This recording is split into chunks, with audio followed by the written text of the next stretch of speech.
In the time of the Mahdi, Dajjal will come.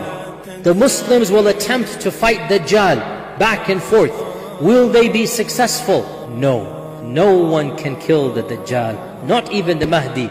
Who can kill the Dajjal? And that is Isa ibn Maryam. The Muslims are under the leadership of Imam al-Mahdi, and understand they don't have the capacity to overcome this challenge. So Muslims are constantly on the back foot until they are locked up and surrounded. In one narration says Bayt al-Maqdis, in one qawl at the base of Jabal al-Tur, and the Dajjal and his armies outside, and the siege lasts. The fear is immense. Man will tie their wives and their mothers and sisters out of fear that they will run to the Dajjal and fall victim to it. So now the Dajjal comes to Bayt al-Maqdis, and the Imam is there, and the Muslims are there. The Muslims at this stage of